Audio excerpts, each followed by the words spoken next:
শুভ দুপুর। এই দেখো, এই যে গরম ভাত, তার মধ্যে এই যে লাউয়ের খোসা ভাজাটা বসিয়ে রেখেছি। আর কি করেছি দেখো,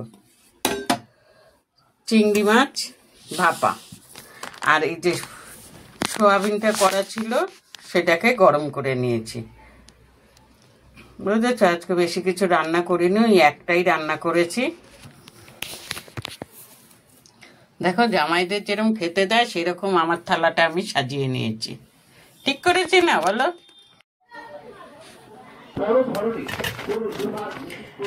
আজকে ডিউটির থেকে আসার সময় ঠিক করে রেখেছি চিংড়ি মাছটা এভাবে রান্না করব, জানো।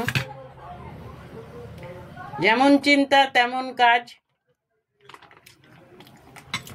হেভি হয়েছে জানো। এই ডিশটা রান্না করলে একজন খুব ভালো খেত,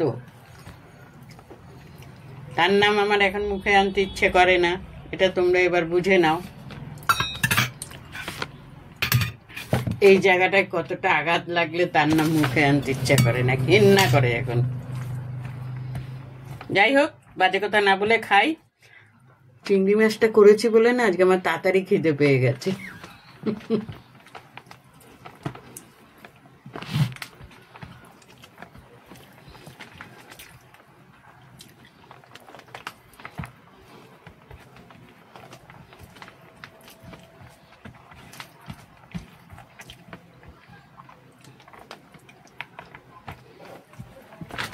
তাড়াতাড়ি না, 1:45 বাজে।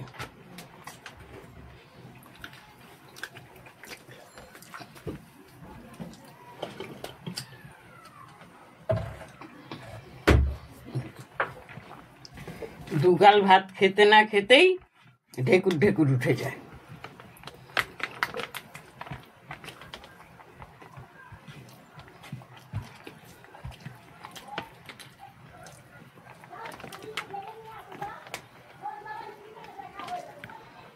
এত চেঁচায় না মাউরানিটা বাবা, সব সময় গাবুজ গাবুজ করতেই থাকে।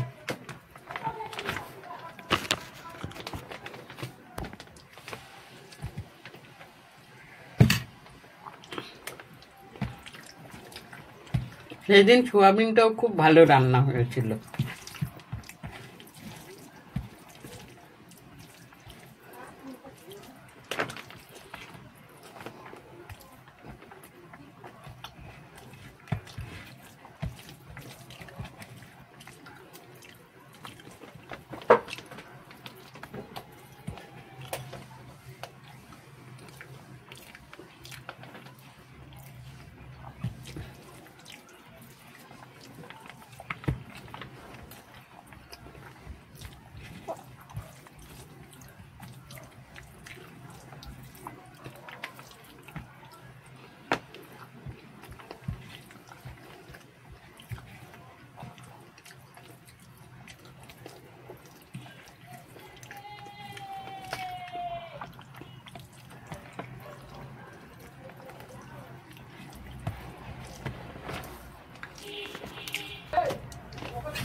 গন্ধটাই এত সুন্দর বেরোচ্ছে বন্ধুরা, খুব সুন্দর গন্ধ।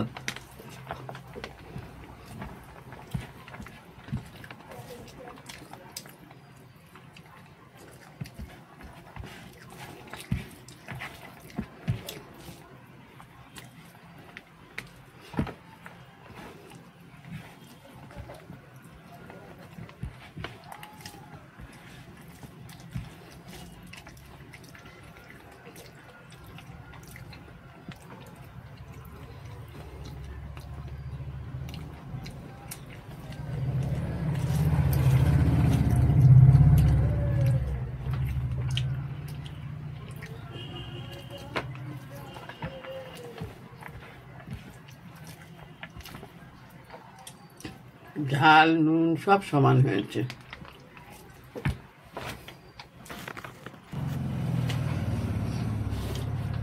সত্যি বন্ধুরা, চিংড়ি মাছটা আমি এত ভালো খাচ্ছি, সেটা ভাষায় প্রকাশ করতে পারবো না। ঝাল নুন সমস্ত কিছু সমান হয়েছে, খুব ভালো হয়েছে। এরকম করে চিংড়ি মাছ করলে অ্যাকচুয়ালি ভালো হয়।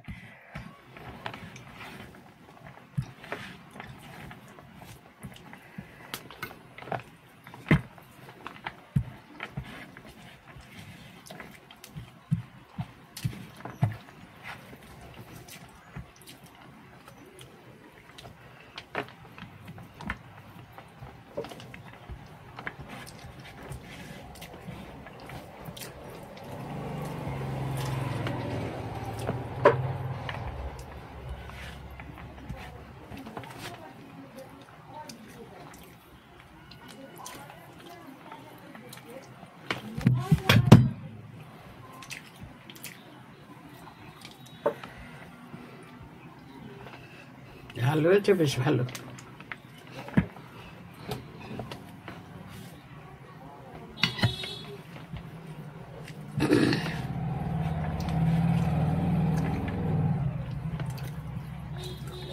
সর্ষে খেতে ভয় পাই জানো, সর্ষে খেলে গ্যাস হয়। মাঝে মধ্যে এরকম রান্না করলে একটু একটু সামান্য সর্ষে না দিলে ঠিক ভালো লাগে না।